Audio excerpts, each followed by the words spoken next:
We are going live with 3 people, and we're going to see if this makes the computer explode because we really don't know. Thank you, Skype.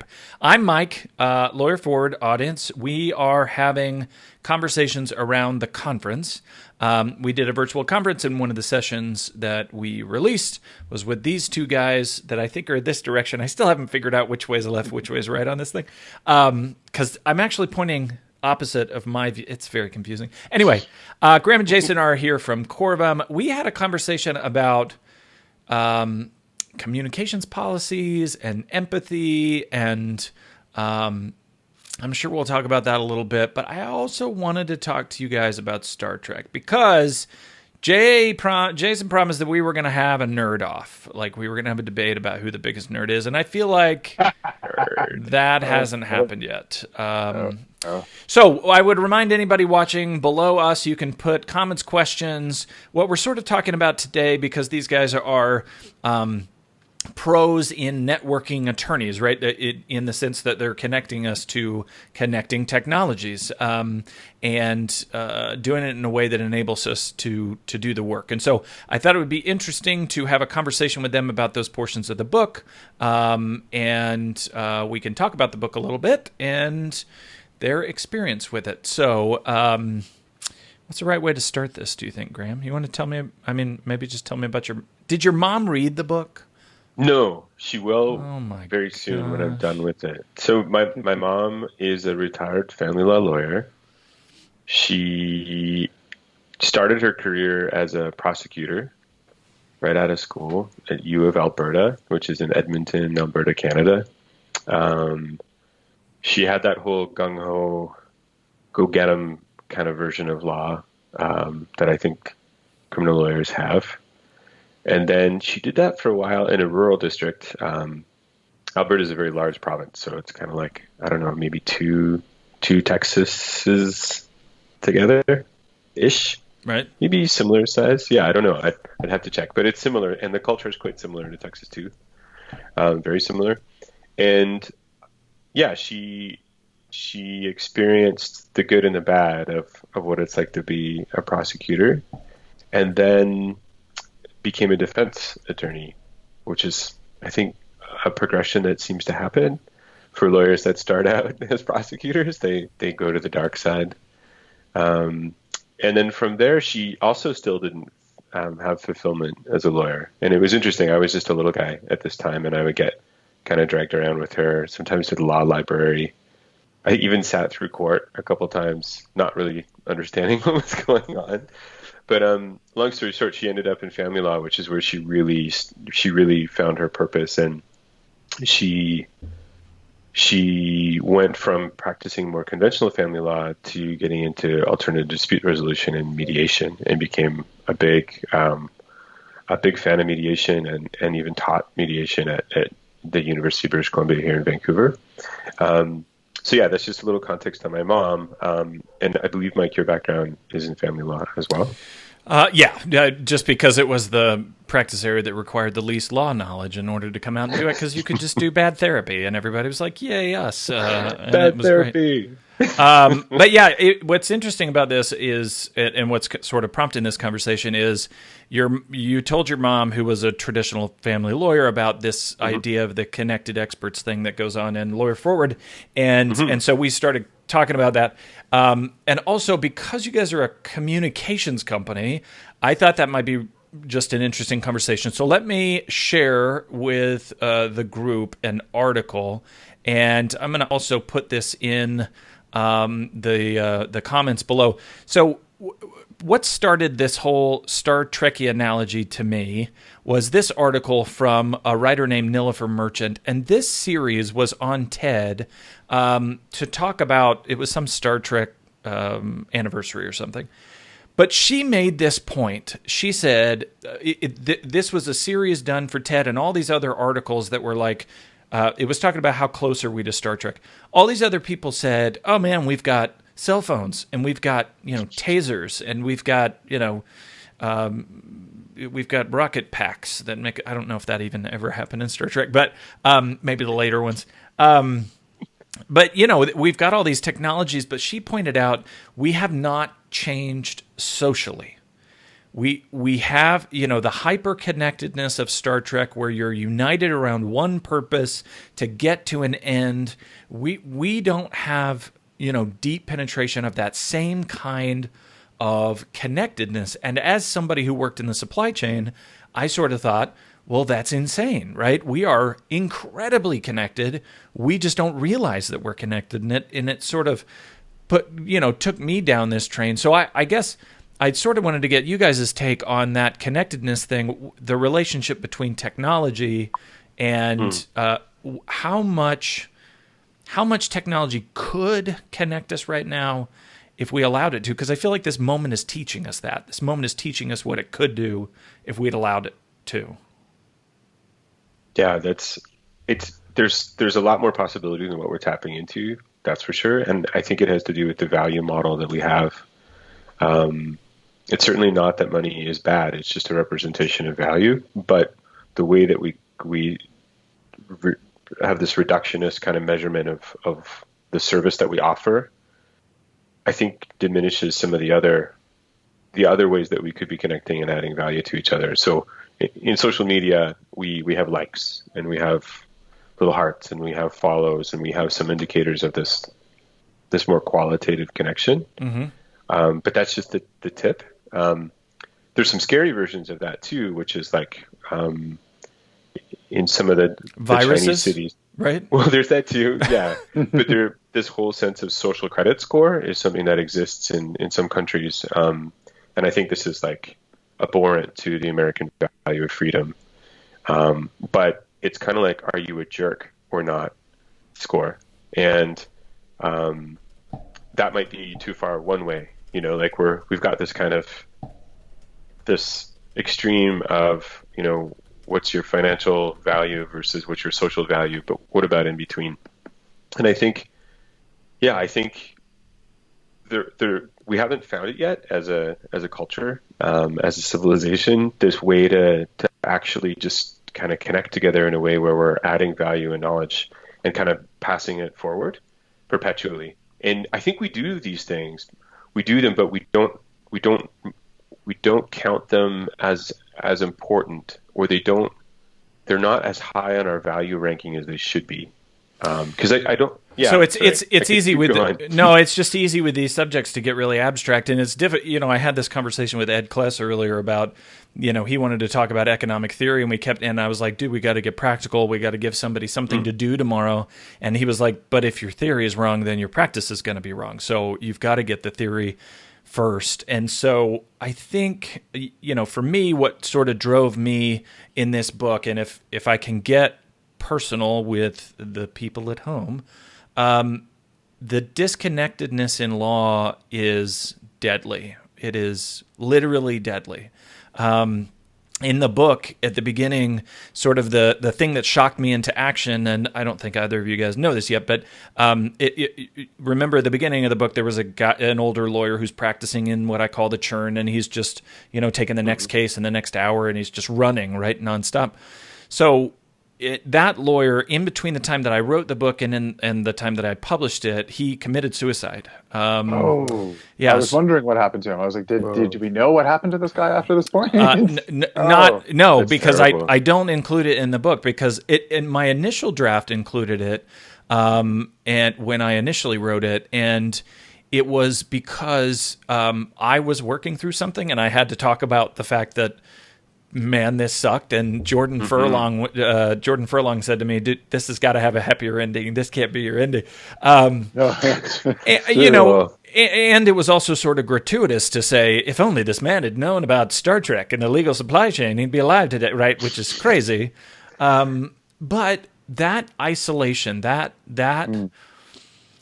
thing of us being in these bubbles, and this moment that we're in right now, what's sort of interesting is a lot of us are coming to terms with our isolation, realizing that it's there, but because we're in our households with our kids jumping on us, we're probably more connected than we were when we were in our offices, right? Like, we're probably getting more social contact right now than we were before. And so I think for me, and something that we can get into, is this idea of connection for the personal side, right? We're in a very isolating moment right now. different people are dealing with it in different ways. We can certainly talk about that, and then maybe sort of pivot to how you turn that into a business model. And I hope what everybody watching will do is put comments below about how you're doing that. Like, tell me, do you feel super lonely? Are you feeling like you don't have connections? What kind of tactics are you doing right now to get more connected? And how can we turn that into a business model? So I guess to get started, guys, tell me, how are you doing? Like, how are you not going crazy? Are you guys both married with kids? Am I remembering that right? Partnered, no kids for me, but Jay's got kids. Yeah. And it's kind of interesting that you're saying that you're more socially connected than before, because maybe you're spending more time at home. And like, I've gone back to working at home. I did it for like a decade before we got our office for a few years. And yeah, like I see my family a lot more, and it was great timing because it like this pandemic was good timing for me because we just had a baby, and oh darn, I have to go back. I have to go work. Just home, like we planned it. Yeah, exactly. Exactly. It's pandemic baby, but not that there are many, I'm sure, and there are many more to come. Y'all's pandemic activities are apparently very different than mine. Go ahead. Having a good time. But don't. Well, anyway. I'm going to edit this whole section out. I can't do that with a Facebook Live. I can't. No, you can't. Damn. But what's interesting is that, I'm spending a lot of time with my family, but we are spending a lot of time doing video chat at work and stuff. But how much time do you get to spend? How much time are you spending with your friends and with your social connections outside of work and family? And then it's interesting because you can still feel somewhat isolated even if you're spending a lot of time with your family. It's your nuclear family that you're spending time with, and like your partner, which is awesome. But there's also another part to your personality that you need to spend time with your friends and with other people. That maybe it's weird when you go outside and you see other humans and you're like, whoa, look at all these humans. They're like humans. Well, and what's interesting about it is if you look at the work of Robin Dunbar, which I quote a lot in the book, there's almost no data that backs up the idea that you having a bunch of Twitter friends will fill this gap, right? This hole that you have when you don't have human contact, when you don't have people near you. And I wrote about the Mormon Mafia in the book, and that we have a church community no matter where we go. Because the church is there. And sort of, I think growing up, I took that for granted. I was reading an article today about Gen X moms and how just overwhelmed they are because they're in that group that's taking care of kids and senior parents. Mm-hmm. And they have jobs, and this time when they don't have support for each other, what this author was talking about was that women now, in this generation, they don't, in the Gen X, they don't have a lot of social support around them. And as somebody who grew up with sort of built-in social support in this church community, that's really odd to me. But I think I might be the weirdo.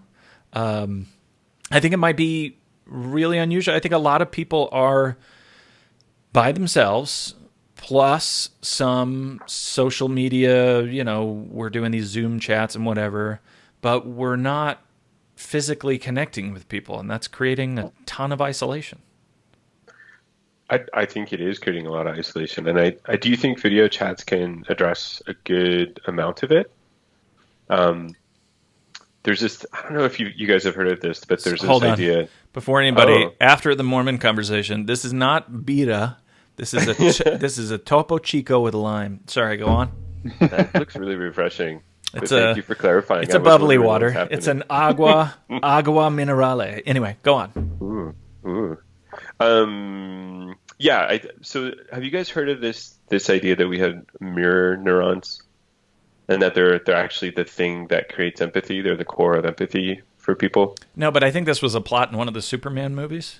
It's probably also a Star Trek episode. The mirror universe. It's a big deal. The mirror universe, but we're designed, not just mammals, but definitely mammals, and to interface with each other, to look at each other, and our instinct, even as babies, and I'm sure Jay's little baby son is starting to do this stuff, or is about to, is to just mimic each other, is to track and follow, and if we turn them on, it's like automatic. We don't even have to try. We're just kind of designed to pick up movement, language, all these things from other people, and including emotions and affection.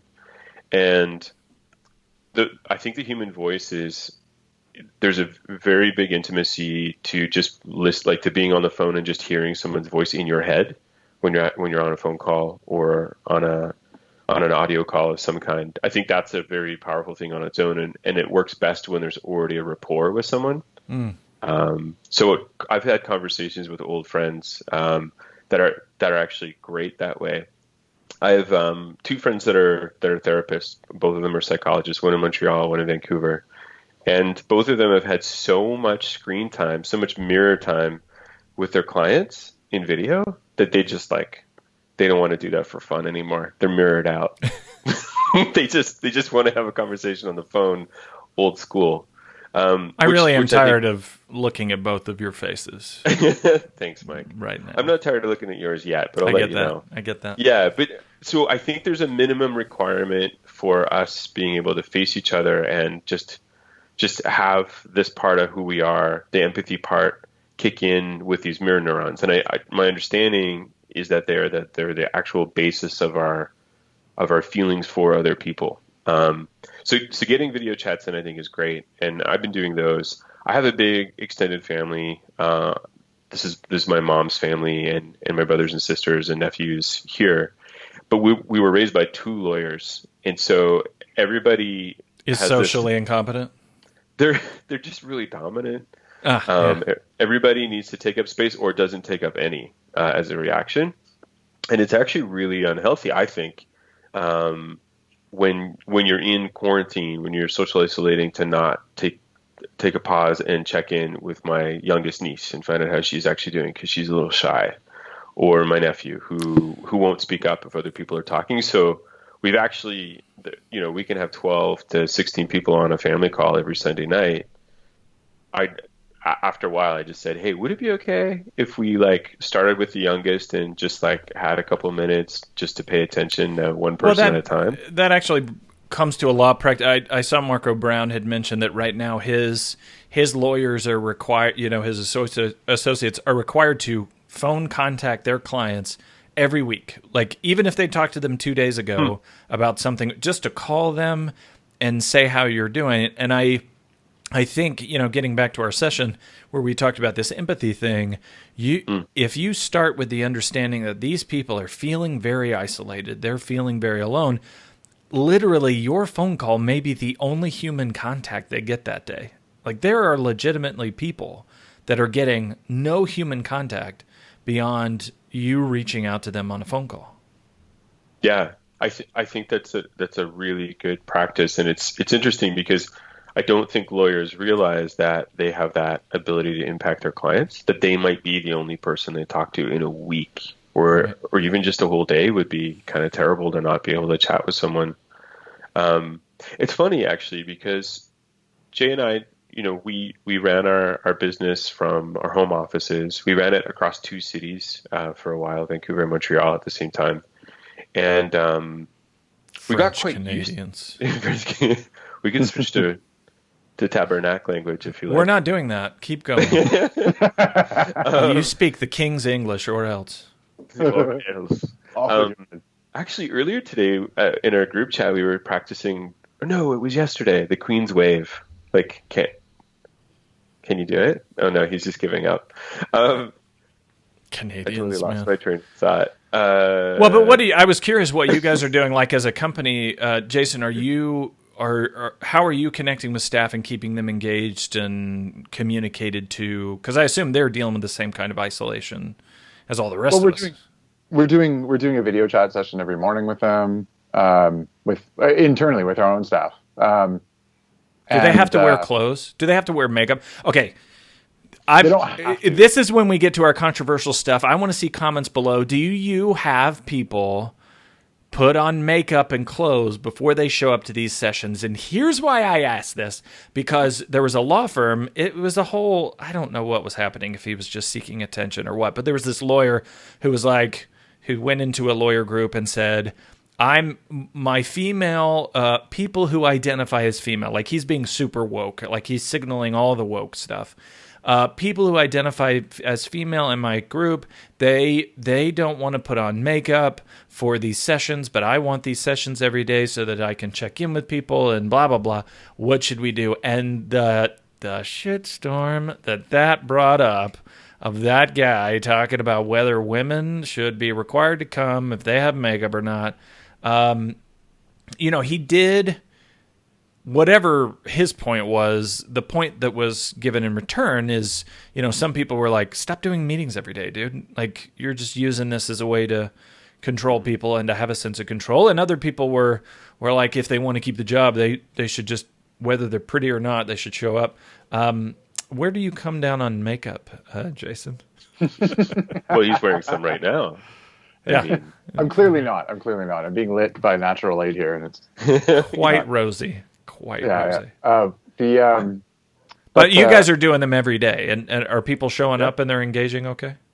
Yeah. And I think that it's I can see why somebody might say something like that, but like it's like, these are video meetings. Do you need to approach them with the same decorum that you would approach the office? Right. So do you need to look the same way that you would if you went to the office?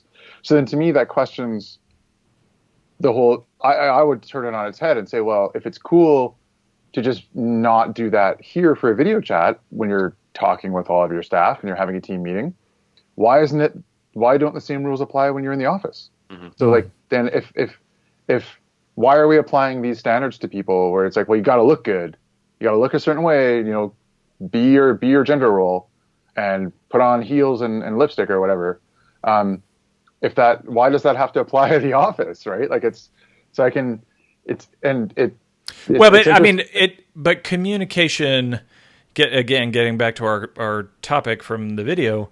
Yeah. Communicating effectively largely has to do with switching, code for the person that you're talking to, trying to get to the point that you guys are speaking a common language. And professionalism is this, it's a fiction. We all know, obviously, professionalism is a fiction. It takes emotional labor to twist yourself into the work context.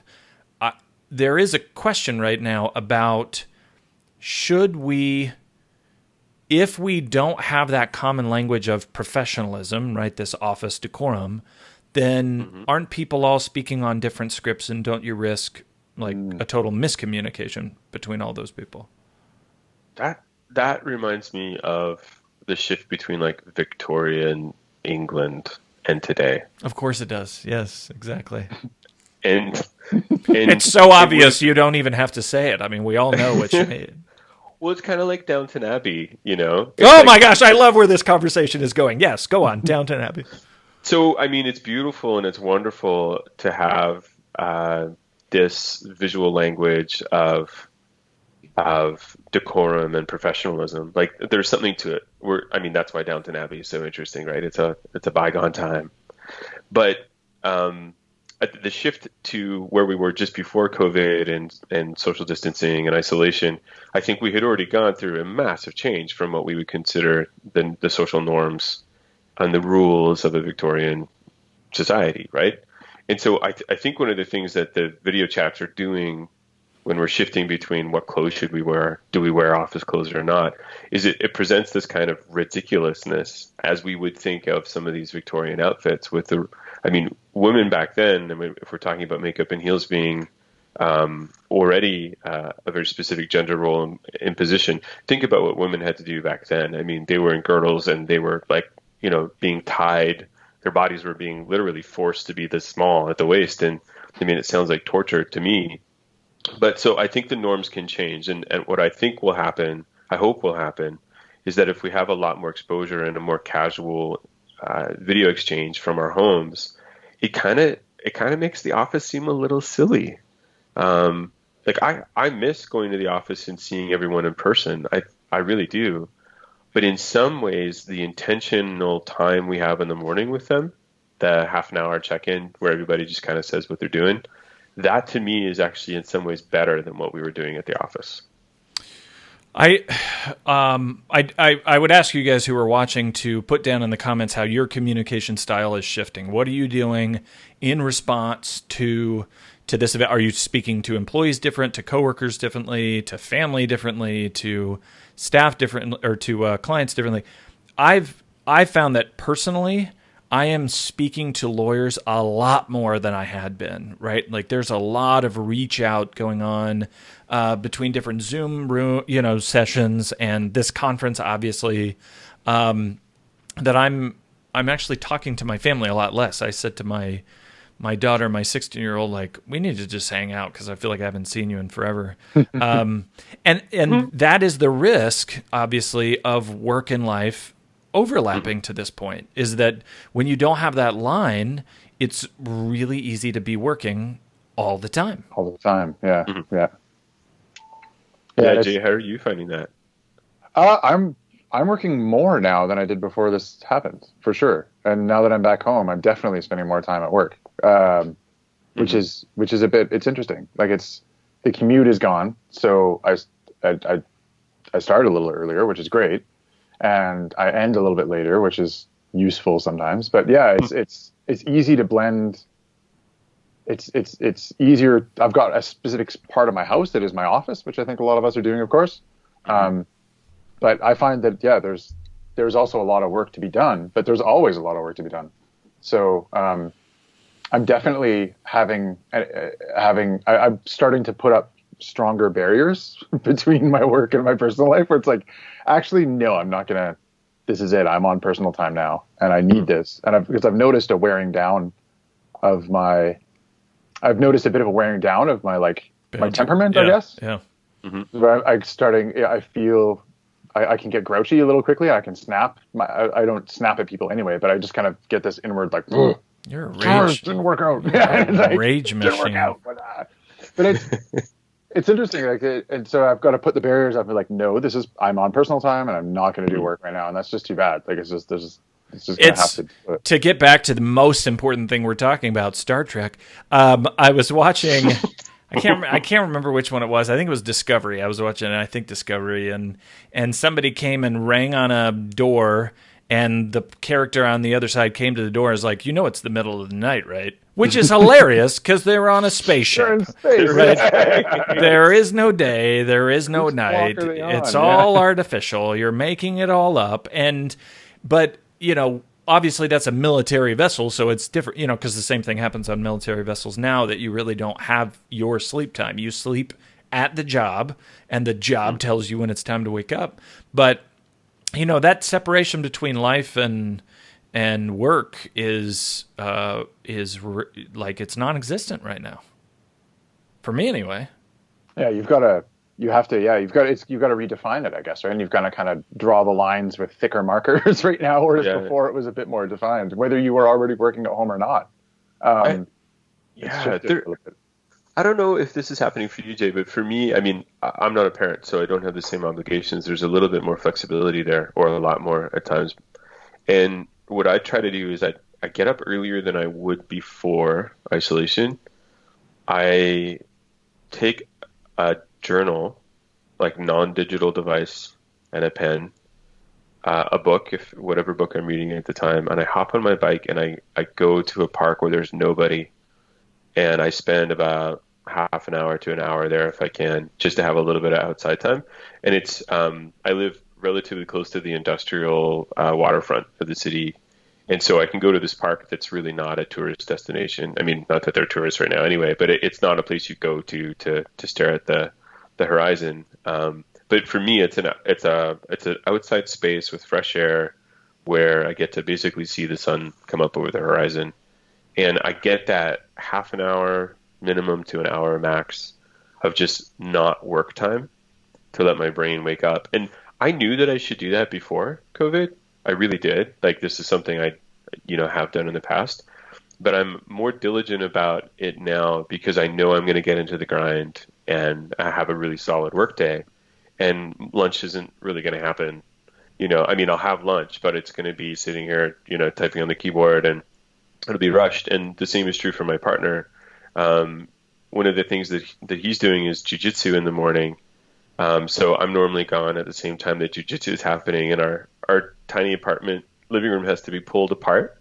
Like, the table has to be moved out, and the space between the couches has to be turned into like a jujitsu like rolling area, so if you can fall on the ground and not break bones. Sure. But it's like video jujitsu, which is like more popular than doing it in a dojo, in a gym. That's why I do it. I mean, it's the only way. It's the only way. It's the only way to go for me. I mean, one thing that's, again, practical out of this is trying to figure out what to do with employees, right? Because I was talking to Mitch Jackson last night. He was in one of these Zoom conversations, and he talked about his daughter who works at a big firm now, and she's working from 7 in the morning till 11 at night easily, right? Like every day. And this has created this thing where you're available. This has been a problem that's been brewing for a while. You literally can work all day, right? You can work all the time if you want to. And so now there's not the clock out and this measure of value that is, the time that you clock out. So how do you, is it up to you as the owner, as the boss, the manager, to create those guidelines, those parameters for the staff? Do you let them choose it? What kind of pressures do you put on them? How do you make sure that they're not burning themselves out? That's a great question. So two things happen. One, this sounds a little creepy, but we use a timer. And this is a little strange. Why do we use a timer? Well, one is to see how much time you're spending on totally different projects. But the other is to make sure you don't work too much. Sorry, by timer, really you mean like you're timing their screen time, or they have a kitchen timer in their house? When they start their workday, their timer runs, and we say you should think about stopping working for the week if you get to 35 hours. You really should. And if you're at 40, you're not allowed to work anymore. And so their timer says, hey, you're getting close to your time. You should really chill out. And it's not that, like, it's certainly to see there's this KPI thing that we want to know how much time we're spending on different projects, and that's fine. But really, it was about fairness. Yeah. And the timer is used whether you're a salary or hourly paid employee. It's not about that. It's about, am I seeing, what am I investing in the project that I'm on, and how much of my resource am I using, and to stop if you start to go too far. Now, Jason and I, we're co-founders, and so yeah, we track time, but we don't have the same responsibility of or response of maxing it out. So there's this quantitative one, right? We laugh because that would be ridiculous if we stopped. Yeah. I mean, 60 hours. When you stop? Yeah. I mean, if you're dreaming and thinking about work, do you time that? Yeah. Only if you're billing by the hour. Only if you're billing by the hour. So we have this quantifiable kind of fairness over working too much thing. But then we do something else, and I think we alluded to it in our panel discussion on the weekend, which is this idea on Friday afternoons, normally at 3:00, before we go towards signing off and shifting into weekend. We have a meeting. It can last normally about an hour, which is like, oh, another meeting. But this is the meeting where we don't talk about work. And we take turns checking in with everyone, and the order of people changes because it's like popcorn style. But basically what's going on for that person is what we hear about. And people take as little or as much time as they want. And the whole point is to just stop and focus on them as a person and really listen to what's going on. And I mean, one of our staff members had to move a week ago in the middle of all this craziness. Anecdotally, there was like a situation with furniture at someone else's house, and it was complicated, and there's that kind of thing. We have one staff member who lives alone in a condo high up in the sky and doesn't get to see his friends. And so I know they do online meetings and they play games, but it's actually nice to ask how he's doing because we're all wondering, and to have that moment of time where you've got, a handful of people who know you, who you spend time with, saying, how are you? If you weren't thinking about it, you're actually having a check-in, at least for a moment, with yourself to go, well, how am I doing? If we didn't do those, well, if we didn't, and I think if we didn't do these meetings, then the personalities of our team members wouldn't be anywhere nearly as well known to everybody else. Like you just see everybody else in the team as a way to get stuff done. So you're like, well, I contact you when I need this done. I contact you when I need this done. But what these meetings do is they show us what personalities are, and we all know a lot more about who we are as humans because of these meetings. And we have to We have to do them on purpose. It's a tough thing though, because like I'm in a leadership position at church with the youth, with the teenagers basically, and I've been going back and forth. Like they want to schedule, the other leaders like want to schedule thing after thing to make the kids feel connected, and so they don't feel isolated. And I go back and forth with it because I'm like, I sort of would like them just to hang out with their families and relax too. Like I don't want to be the thing that's adding another thing to your work week, which is a tough balance, right? Yeah, I think that's fair. And I think what we're trying to balance is the human doing versus the human being. And we're human doing all the time at work. Human doing. What do you have? How do you do it? Can we, I need the thing. What do you need from me? It's very functional and very reductionist. And although it's good to have that rhythm and efficiency, but one of the reasons we do this on a Friday afternoon is to shift into the human being mode.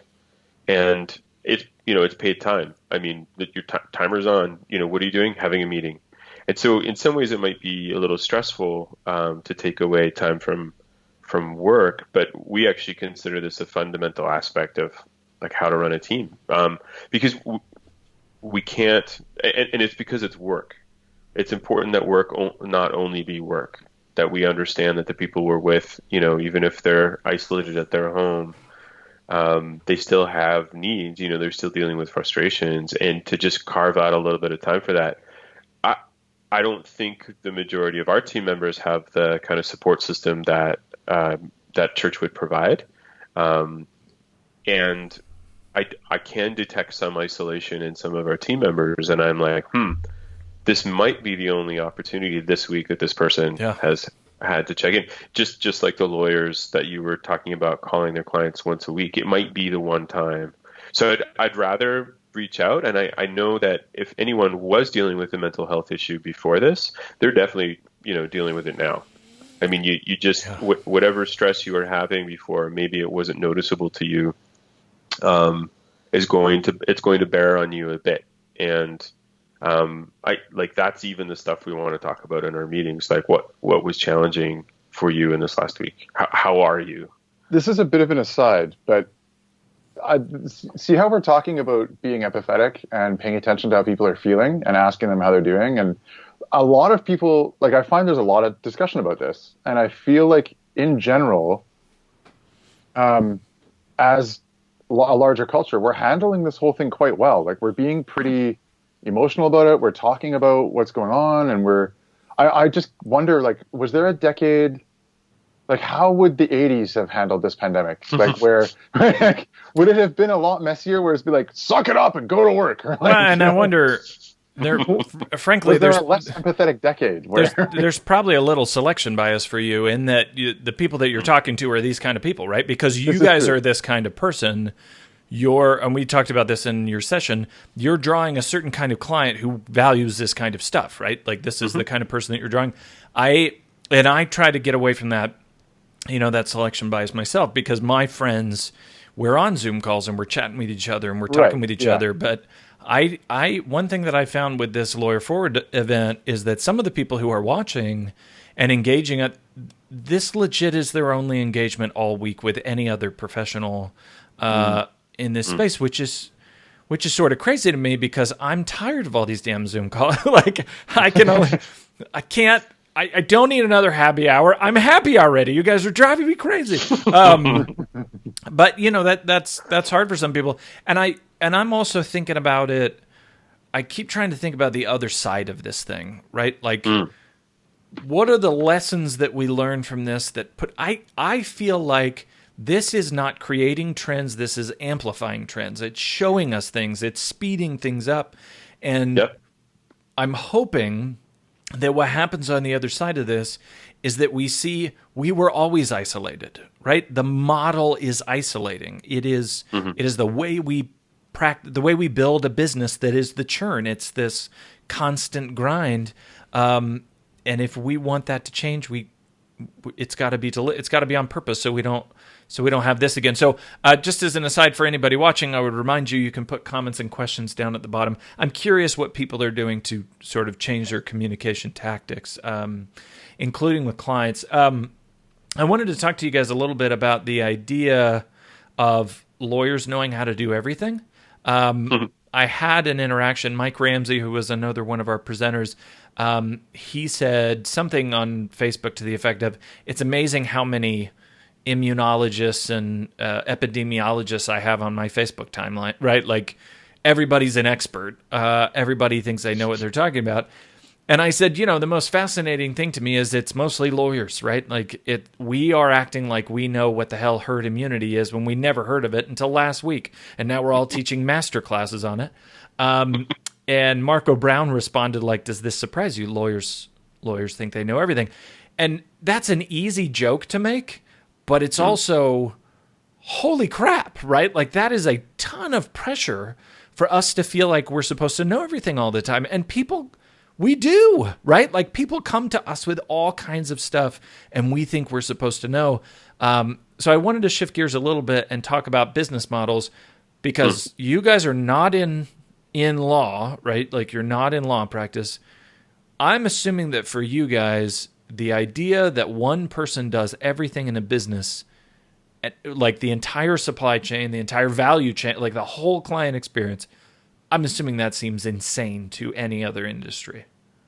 I think it is insane, but then full stop, objectively.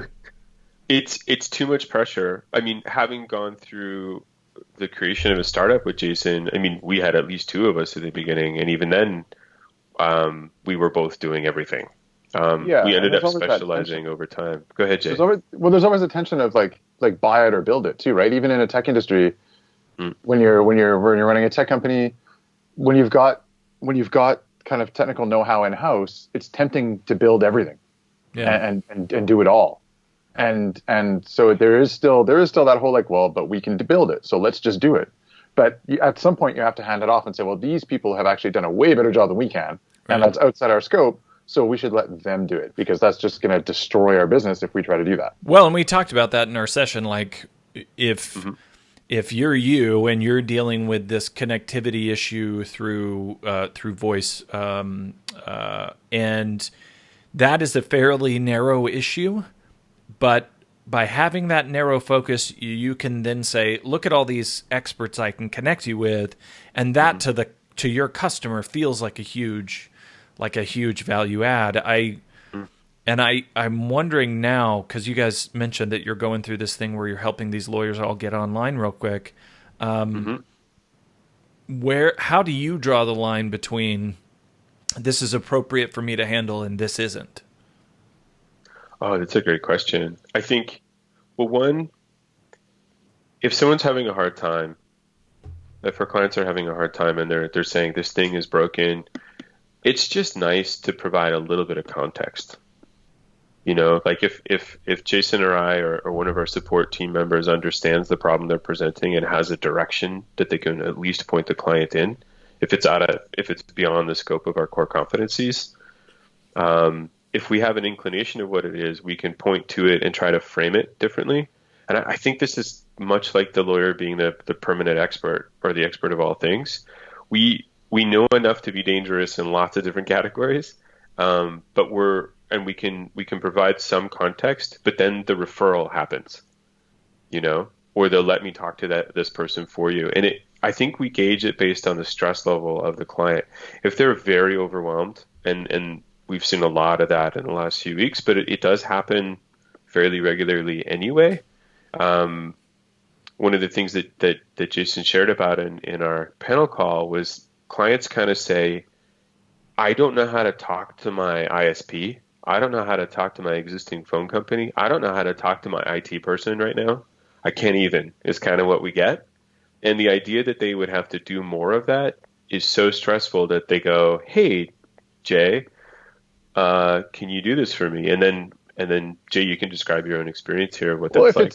It's often part of getting somebody set up, right? Mm-hmm. So as long as what we're doing, if it's slightly outside of our scope, if it's helping us get to the end goal, then we can do it. And if it's outside of actually getting us to this getting the project completed, or if it's somewhat outside of our realm of expertise, or if we're doing it more than once. Like if it's like, I'm not comfortable doing this, and you asked me the same, I felt uncomfortable yesterday too. So then that's where we'll draw the line. But I don't want to waste someone else's time because it'll take longer for me to get something done as well, or it'll take longer for one of our staff members to get something done than if they actually just did it. But what we often do is we'll coach people too, where we won't actually do the job for them, but they'll bounce it off of us. They'll say, well, I got this quote from the RISP. It looks ridiculous to me. How do I even read this stupid thing? And what do I say yes or no? And what's the value here? So we'll say, okay, this is useful. They're overcharging you here. Maybe look for a better package here and send this back to them. And so that's kind of an interesting advisory role that I think lawyers play all the time, where a client will give them a document or an agreement or something, and they'll say, where's the value in this thing? So we can play the role where it suits, where our skill set matches, but we do draw a line and hand it off to someone where it doesn't. And that's Yeah, Jay, I think one of the things of like the how can we get to the successful outcome, and because we've been doing this long enough, we're able to say the successful outcome is over here. It's 2 weeks from now when everything is wonderful and everything's set up the way it's supposed to. If that's not where you're looking towards the horizon of the shared success, I think it's harder to collaborate because you're micromanaging your time. And I think this is in corporate America, this is definitely encouraged in larger companies who flatten their staff to just some key performance indicator of efficiency of time. And it's not bad to measure performance. It's just if that's the only thing you're doing, you're putting a lot of pressure on your staff to not be empathetic, to not take the time to help. And that's what we're hearing from our lawyer clients when they're showing up with frustration. That's what they're often echoing over and over is, I'm trying to fix the thing. I call the person who's supposed to know what to do. They send me on some goose chase. And they won't talk to this other person because they say that's a different organization and they can't do that. And we think that's kind of crazy. The fact that someone's outside of your organization doesn't mean you can't talk to them. It means that maybe you should try harder to reach out to them. And for us, this has been great. I mean, there are lots of ISPs now that we have good relationships with because we say, hey, we're a VoIP company. Our client, our shared client that we both care about is saying that they've got this, issue going on here. Here's a graph of it. It's real. We're nerds talking about it. It's kind of like two lawyers doing the expert talk. And we go, we think it might be this thing, but you're the experts of your network. You let us know what it is. And it quickly gets escalated to the right person because most of the time they go, wow, thank you. That was really helpful information. You didn't have to send it on. Normally they just get an angry client sending an email saying it doesn't work. Or they get a VoIP provider pointing the finger at them. Saying, a lot of finger pointing. Oh, it's your fault. Talk to these people, and then the other party points back at the VoIP provider and says, "Well, it's their problem." I don't want to stretch the analogy too far because the truth is, and I would say this to anyone watching, in the book I talk about the difference between are you an expert freelancer, making stuff. Your purpose is to focus on a problem and you're making stuff. Or are you the kind of entrepreneurial business where you're making decisions? Graham and Jason are building a service company, and it's a service company in which they're not the stuff. They're making choices. They're creating systems that allow them to solve problems for a certain kind of person. They've got a vertical positioning. It's vertical. They do a thing inside that vertical, but it's. For them to say, my kind of person has these kinds of problems and I can help with all these solutions, that is very doable. If you're the kind of lawyer who wants to build on deep expertise on I'm the show, right? Like I do the thing, I'm a super nerd, you cannot spend your whole day on phone calls with people, getting them connected to internet service providers. That's not your role. It's just not your function. Definitely. And I guess that brings to a question, sort of a line of argument that we might end with, which is as you guys, as people who are sort of these organizers of people who specialize and are experts in different things, you've created your supply chain. You've got the best person on each of these different tasks. Would you have any advice for lawyers who are thinking about, all right, my clients need X, Y, and Z. How do I send them to other people but still maintain the value of that relationship? Does that make sense? Mm-hmm. I think, I mean, there is this opportunity, and I believe law firms can work this way where some of the work can be outsourced to other lawyers as well, right? Is that a correct understanding, Mike? Yeah. Yep. Okay. And so the idea that you have to be the only one that does the thing, I think, is this silo thinking that doesn't really make sense, and that the value of the network of your connections can just process more. I mean, we know this from the internet. We know this from the phone network, that the more nodes there are, the more valuable the network is, the more it can do. And so I would just, for lawyers who feel like they're stuck and they're overwhelmed, if they take the things that they're not great at, or would maybe rather spend less time doing, being on the phone, for example, there are organizations out there, companies, Smith.ai is a wonderful example, that can take part of that, the stressful part of your job where you're answering the phone all the time. They can take that on for you for a bit, or you could bring in a junior associate to help you with that. You could bring in a clerk or a paralegal, or outsource that to a paralegal as well. So there are aspects of what makes a law practice that don't have to be done by you and can be efficient, so that you can spread out, you can reach out to the network to get a little bit more support. And then tools like ours, of course, facilitate being able to just draw these resources in when you need them. You need someone over here to answer your phones for you? Cool, we'll send it there. The same can be done for chat and email, of course. But then on the back of house side, I think there's an opportunity as well, which is when clients come to you and say, I have this particular issue, and you don't know the answer to that, you can go and reach out to your network of lawyers that hopefully you are fostering, and they can go do that. But to the specialization point, Mike, there are people who are more extroverted, who have a more of a salesy, hunter type personality, who really get a lot out of that. I saw this in my stepdad's immigration firm. He was that guy in the firm. He was the handshaker. He would go on panels and talk. He would travel and meet clients in other countries, and he brought the clients home. And then the other lawyers who were maybe more introverted would be very, very specialized and focused, and do an amazing job at pushing that case to a successful completion. And so, I mean, you don't have to have a 12-person law firm to do that. You can do that with the associates that you already have trust relationships with. And if you're not the hunter, then let people know that you're available for work and that you'd like them to bring it to you, that you're looking for referrals, and broaden that network out. And I don't think lawyers have to feel bad that they're not the everything lawyer. I don't think, how could you be good at everything? That's the whole finder, minder, grinder thing you're talking about, right? I think so, yeah. It's like terrible. Those words kind of freak me out, but yeah, I think they're the right ones. I've heard that from several clients, where somebody's the finder, somebody's the grinder, somebody looks after the client. But I feel like this. I wonder if maybe the billable hour approach to billing makes people try to keep it all in, because then there's a clear metric that's defining the value.